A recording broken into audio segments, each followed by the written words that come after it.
You made it to another edition of Breathing Different, where every breath that you take is another move that you can make towards awakening your amazing. And it's going to take you being committed. I want to talk to you about being persistent over perfection. Now, I'm not telling you not to do that thing right. I'm not telling you not to strive for perfection. I'm telling you that when you do not hit the mark of being perfect, you still got to keep going. What's the thing that we do? A lot of times we don't do a thing the right way. Let us tell it. We start talking ourselves out of it. We start recruiting other people that's going to help us talk ourselves out of staying committed to the finish. Listen, there was a time where I couldn't stand in front of a camera. There was a time where I couldn't convey my message correctly. There was a time when I didn't have the words necessary in order to connect with you.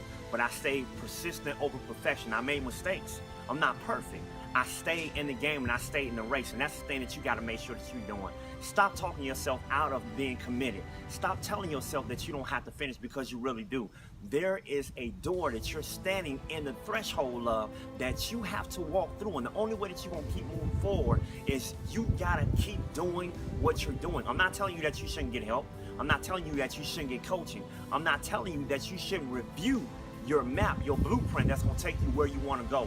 I'm telling you that when you bump your head, when you fall, when you stumble, when life hits you in the mouth and knocks you down off your feet, I'm telling you that you got to keep getting up. No matter how hard it gets, you got to make sure you stay in the game. Listen to me.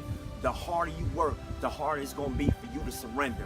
And this your boy, Corshawn. You gave me freedom. I want to make sure that I'm giving you value, because we came to win. Let's go.